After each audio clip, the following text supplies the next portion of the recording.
காட்டு நெல்லிக்காய் ஜூஸ் எடுத்துக்கிட்டேன் காலையில். அதில் கொஞ்சம் லெமன் பிழிஞ்சு விட்டுருக்கோம்பா.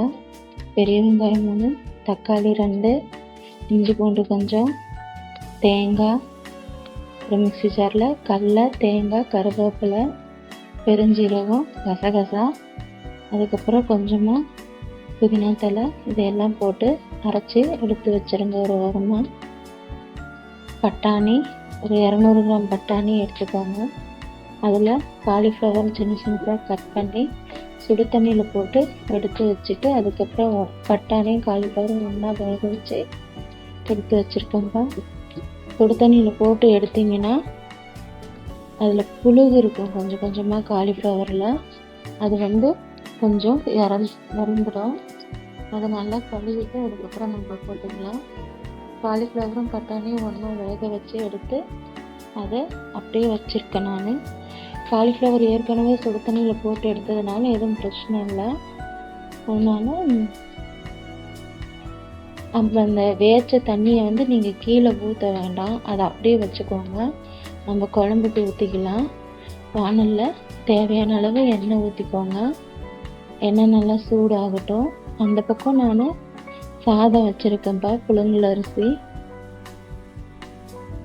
அது விசில் வந்ததும் அதை ஆஃப் பண்ணிடலாம். எண்ணெய் ஊற்றிட்டு கடுகு, 2 உளுந்து, கடலைப்பருப்பு இதெல்லாம் ஒன்றா கொஞ்சமாக போட்டு நல்லா பொரிஞ்சு வரட்டுங்க. பொரிஞ்சு வந்ததுக்கப்புறமா நம்ம அதில் கருவேப்பிலை தழை போட்டுக்கலாம். பெரிய வெங்காயம் ரொம்ப பொடிசாக நறுக்கிக்கோங்க. சீரகம்,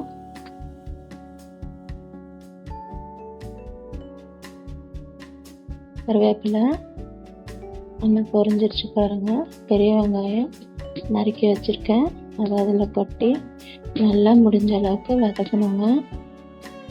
நல்லா வதங்குற அளவுக்கு.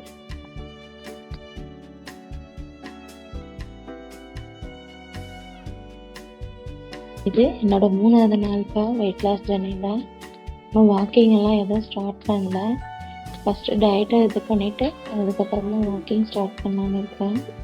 ஃபஸ்ட்டு ஒரு 7 நாள் சாப்பாடை கண்ட்ரோல் பண்ணிவிட்டு அதுக்கப்புறமா நம்ம வாக்கிங் கண்டினியூ பண்ணிக்கலான்னு இருக்கேன். ஒரு சில வெங்காயம் எல்லாம் கத்தியில் அறுபடாது இருக்குது, அதை போட்டு தட்டிட்டு இருக்கிறாரு அவருக்கு எதுவுமே பர்ஃபெக்டாக இருக்கும்.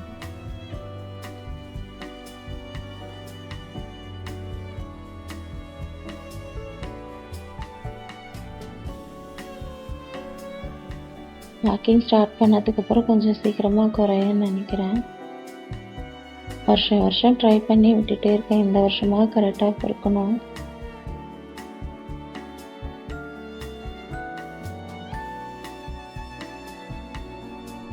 புலிக்குட்டி வீடியோவெல்லாம் பார்க்குறீங்களா நீங்கள்? உங்களுக்கு பிடிச்சிருக்கா? வீடியோ பார்க்குறீங்க, அதெல்லாம் கொஞ்சம் கமெண்ட் பண்ணுங்க. நான் இருக்கிற டயட் ஓகேவா, அதில் தப்பா, இல்லை வேறு ஏதாவது இன்னும் கொஞ்சம் மாற்றலாமா? உங்களுக்கு தெரிஞ்ச டயட்டிஷியன் ஏதாவது இருந்தால் சொல்லுங்கள். ஹெல்த்திஃபை ஆப்பில் இருந்து தான் நான் அதை கொஞ்சம் பார்த்துட்டு போயிருக்கேன். போன வாட்டி அதை யூஸ் பண்ணி தான் ஓரளவுக்கு குறைஞ்சிட்டு வந்தது. திடீர்னு உடம்பு சரியில்லாத ஆகிடுச்சு. அதுக்கப்புறம் மறுபடியும் கண்டினியூ பண்ணிக்கலாம். சேலம் ஹாஸ்பிட்டலில் 15 நாள் அட்மிட் ஆகிருந்தேன் நான். அதுக்கப்புறம் கால் எழுந்து நடக்கவே எனக்கு தோணுச்சு. நல்லபடியாக நார்மலாக நடக்க பிடிக்கும். ஜனவரியில் தான் சரியாச்சு, நவம்பரில் வந்த ப்ராப்ளம். திருப்பி அதுக்கப்புறம் இப்போ தான் மறுபடியும் ஸ்டார்ட் பண்ணியிருக்கேன் டயட்டு.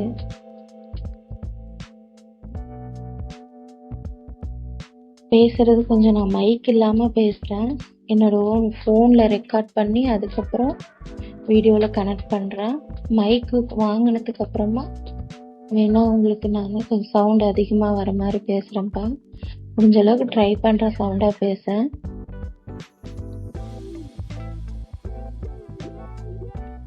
ஃபோனில் ரெக்கார்ட் பண்ணி போடுறதுனால கொஞ்சம் வாய்ஸ் டல்லாக வரும்னு நினைக்கிறேன். எப்படி இருக்குன்னு கொஞ்சம் கமெண்ட் பண்ணுங்கள் வீடியோ பார்க்குறீங்க.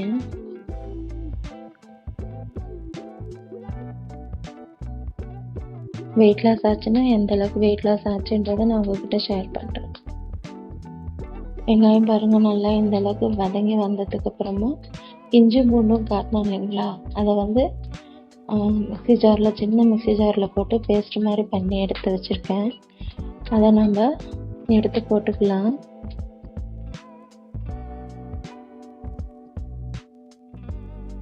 இது ஒரு கிரேவி மாதிரி வருங்க. இதே தான் மத்தியானத்துக்கும் சேர்த்து வச்சுட்டேன். மத்தியானத்துக்கு எதுவும் தனியாகலாம் நான் செய்யலப்பா அன்னைக்கு. பட்டாணி 200 கிராம்ன்றதுனால அது ஒரே வேலைக்கு காலி பண்ண முடியாது. நாங்கள் 2 பேரும் சேர்ந்து தான் இந்த டயட் இருக்கிறோம். அவரும் என் கூட இருக்கிறாரு. 2 பேருக்குமே ஹெல்த் இஷ்யூஸ் இருக்கு.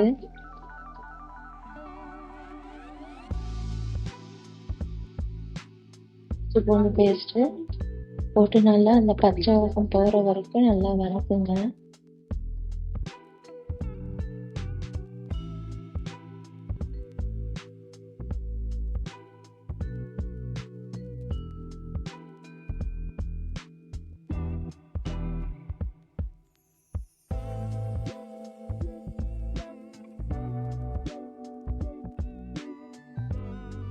இந்த அளவுக்கு வணங்கினா போதுங்க.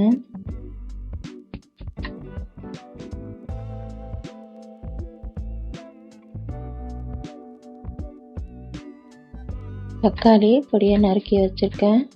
3 தக்காளிப்பா, மீடியம் சைஸு.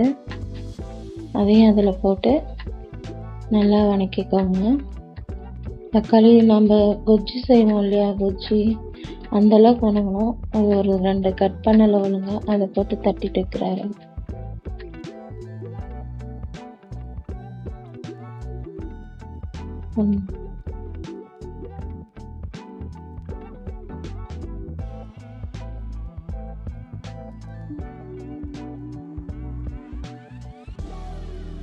ஏதாவது சாப்பாடு செய்யும் போது அவருக்கு ஃப்ரீயாக இருந்தால் கூட வந்து அவர் தான் செய்வார். நான் எல்லாம் அரேஞ்ச் பண்ணி மட்டும் கொடுப்பேன். அவருக்கு சமைக்கிறதுலாம் பிடிக்குமா என்னன்னு தெரியல, ஆனால் வந்து செய்வார். நான்வெஜ் செய்யும் போது என்னை நம்பி விட மாட்டார், அவர் தான் செய்வார். கல் உப்புப்பா, உப்பு போட்டிங்கன்னா கொஞ்சம் சீக்கிரம் வேகும்.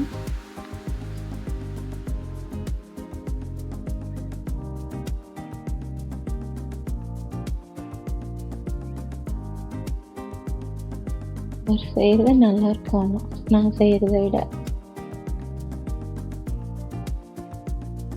நான் எங்கள் வீட்டில் அவ்வளோ சமைச்சதில்லை, அம்மா தான் சமைப்பாங்க. இங்கே வந்தப்போ தான் சமைக்கவே ஆரம்பிச்சிருக்கேன்.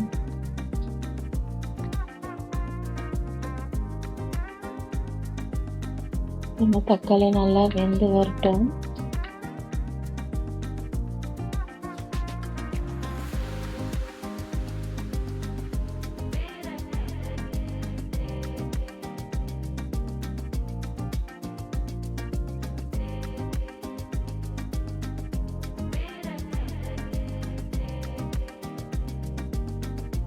இந்த அளவுக்கு கொஞ்சம் கொஞ்சம் தட்டி விட்டிங்கன்னா ரொம்ப வெந்துடும்.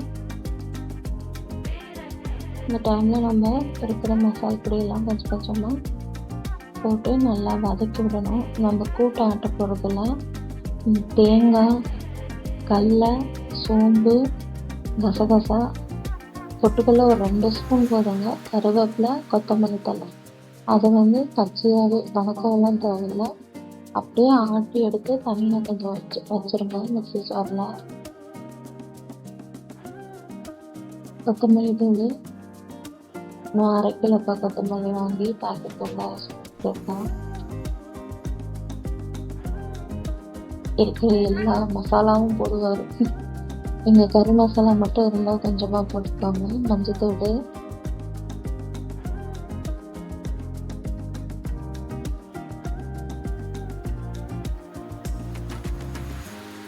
சிக்கன் மசாலா கொஞ்சம்,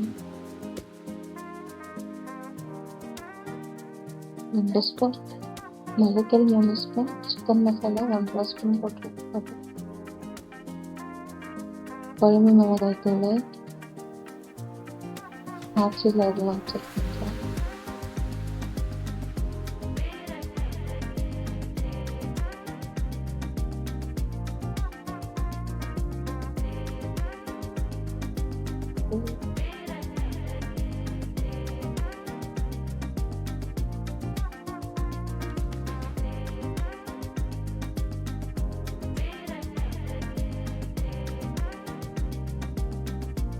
சிம்மில் வச்சுக்கோங்க. அதுதான் வெங்காயம் நல்லா கருகிடும் பொடி போடுற போது.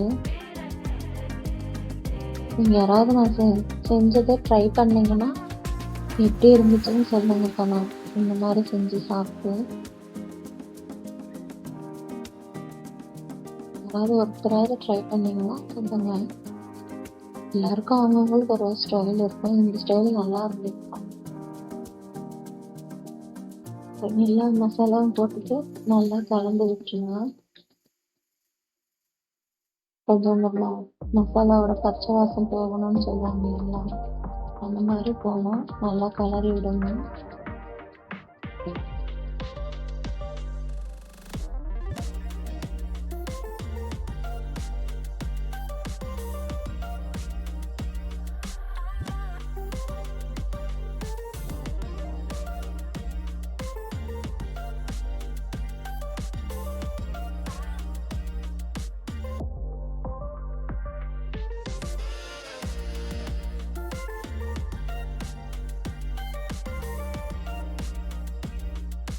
நல்லா வதக்கி விடுங்கப்பா. சேனல் பிடிச்சிருந்தா சப்ஸ்கிரைப் பண்ணுங்க. சமையல் பிடிச்சிருந்தா கமெண்ட் பண்ணுங்க. என் பேர் டயட்டு ஒர்க் ஆக மாட்டோம் என்னன்ட்டு நீங்கள் தெரிஞ்சுட்டாங்க. புளிக்குட்டி பார்த்தீங்கன்னா கமெண்ட் பண்ணுங்க. ஷார்ட்ஸில் புளிக்குட்டியை போட்டிருக்கேன் நான். இதுக்கு முன்னாடி ஒரு பூனை வளர்த்தேன்ப்பா, ராத்துன்ட்டு. அவனை ஏதோ கடிச்சு அவன் இறந்துட்டான். அதுக்கப்புறம் இல்லை, ரோட் சைடில் இருந்து தான் தூக்கிட்டு வந்தார். யாரோ கொண்டு வந்து விட்டுட்டு போயிட்டு இருந்தாங்க. செம்ம சேட்டை பண்ணுறான் இப்போ. ஆனால் பாருங்க, குக்கரில் வச்சு அந்த தண்ணியோட அப்படியே நம்ம அதில் ஊற்றிடலாம். பட்டாணி காலிஃப்ளவர் ரெண்டும் அதில் அப்படியே ஊற்றுருங்க.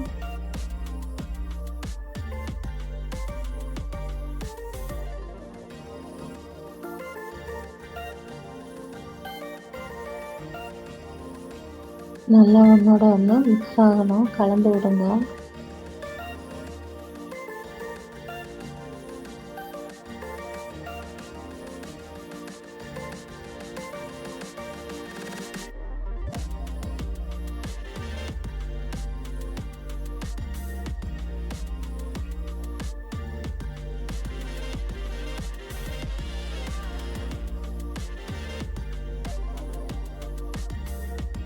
அவ்வளோதான். எல்லாம் கலந்து விட்டு நம்ம என்ன சொன்னோம் இல்லைங்களா, தேங்காய் பேஸ்ட் அரைச்சி வச்சுருக்கோம் இல்லையா, அதை எடுத்து நம்ம இதில் போட்டுடலாம். நல்லா கொஞ்சம் கலந்து விடுங்க.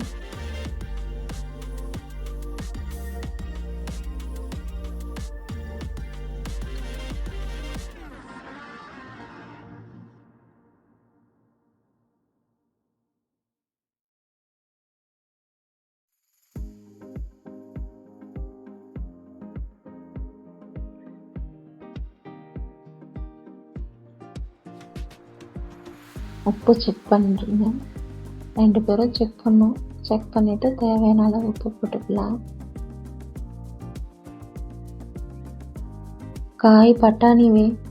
பட்டாணியும் காலிஃப்ளவரும் வேகிற போது அதுலேயே கொஞ்சம் உப்பு போட்டுருங்க. இப்போ தான் பட்டாணியில் உப்பு ஏறும், காயிலையும் நல்லா ஏறும். அதுக்கப்புறம் இதில் நம்ம ஊற்றிட்டு செக் பண்ணிவிட்டு உப்பு இல்லைன்னா நம்ம போட்டுக்கலாம், ஒன்றும் பிரச்சனை இல்லை. அதிகமாக உப்பு சாப்பிடக்கூடாதுங்க, கம்மியாக சாப்பிட்டா பிரச்சனை இல்லை. சுகரு சுத்தமாக அவாய்ட் பண்ணிட்டு இருக்கேன் நான். டீ காஃபி எதுவும் குடிக்கிறது இல்லை, அம்லா ஜூஸ் மட்டும்தான்ப்பா குடிக்கிறேன். பாருங்க, நல்லா கொதி வர ஆரம்பிச்சிருச்சு. ஃப்ரூட்ஸில் ஆப்பிள் எடுத்துக்கிறேன், ஆரஞ்சு எடுத்துக்கிறேன். அப்புறம் வெள்ளரிக்காய் வாங்கிட்டு வந்து வச்சுருக்கோம். வெள்ளரிக்காய்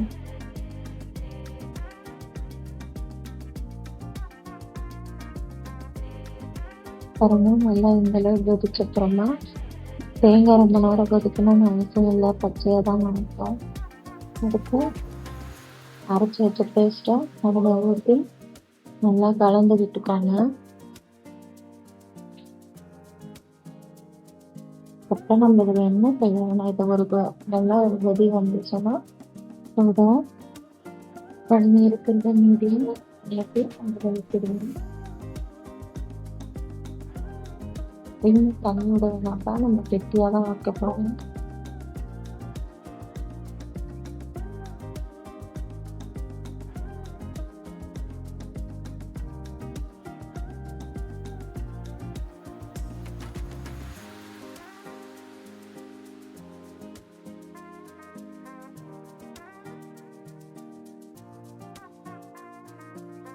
நம்ம கலந்து விட்டுட்டாங்க.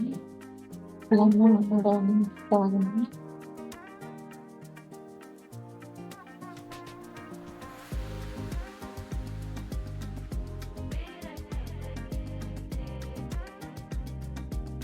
நான் உங்களுக்கு இந்த வீடியோவோட டிஸ்கிரிப்ஷனில் காலையில் எவ்வளோ உணவு எடுத்துக்கணும், மதியம் எவ்வளோ எடுத்துக்கணும், நைட்டு எவ்வளோ எடுத்துக்கணும், இடையில அந்த உணவுகளோட கிராமு, அப்புறம் அதோட கலோரி அது எல்லாமே அதில் ஆட் பண்ணிடுறோம்ப்பா. நீங்கள் அதில் போய் பார்க்கலாம் எந்தெந்த உணவு எவ்வளோ கலோரிஸ் இருக்குன்ட்டு. நீங்கள் யாராவது வெயிட் லாஸ் பண்ண ட்ரை பண்ணிங்கன்னா கூட இந்த மெத்தட் யூஸ் பண்ணலாம். கொஞ்சம் உணவு முறையெல்லாம் மாற்றணும். ஃபஸ்ட்டு இப்போ தான் ஸ்டார்ட் பண்ணியிருக்கேன். கொஞ்சம் கொஞ்சமாக ட்ரை பண்ணணும். இப்போ எடுத்துல ஃபுல் ஸ்ட்ரிக்டாக இருந்தோம்னா மறுபடியும் விட்டுருவோம். கொஞ்சம் கொஞ்சமாக போகலான்ட்டு போயிட்டு இருக்கேன் நான்.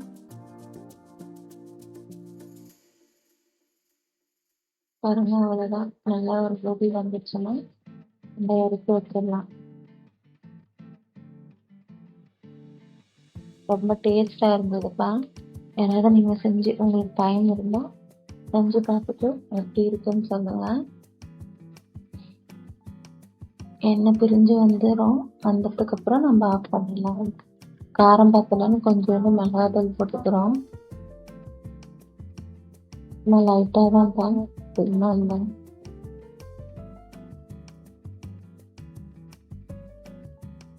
இல்லை, காயும் பட்டாணியும் அதிகமாக இருக்கும். குழம்பு கொஞ்சம் இதாக இருக்கும். 200 கிராம் பட்டாணி தான், பச்சை பட்டாணி ஊற வச்சது. இந்த அளவுக்கு நல்லா பாருங்க. இந்த அளவுக்கு நல்லா திக் கிரேவியாக வந்த அப்புறமா நம்ம ஸ்டவ் ஆஃப் பண்ணிடலாம். நான் ரைஸு ஒயிட் ரைஸ் தான் எடுத்துக்கிட்டேன் இன்னைக்கு. இப்போ 2 நேரமும் ஒயிட் ரைஸ் தான். மார்னிங்கும் ரைஸ் தான், ஆஃப்டர்நூனும் ரைஸ் தான் எடுத்துக்கிட்டேன். கொஞ்சம் நல்லா கொதிக்குது பாருங்க.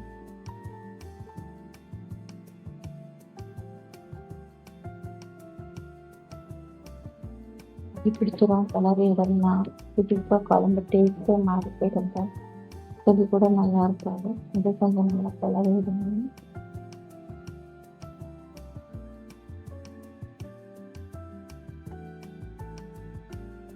எங்கள் வீட்டிலலாம் நாங்கள் அப்படியே கூட்டாட்டி வச்சுருவோம். நாங்கள் இங்கே வேறு டிஃப்ரெண்ட்டாக கிரேவி மாதிரி செய்கிறாரு. பெரிய வெங்காயம், சின்ன வெங்காயம், தக்காளி, பூண்டெல்லாம் ஒன்றா போட்டு ஆட்டி அப்படியே வச்சுக்கோங்க. எல்லாமே குழம்பு தயார் அப்படின்னா நல்லா இருக்காது. பார்த்துட்டு அமௌண்ட் பண்ணணும்.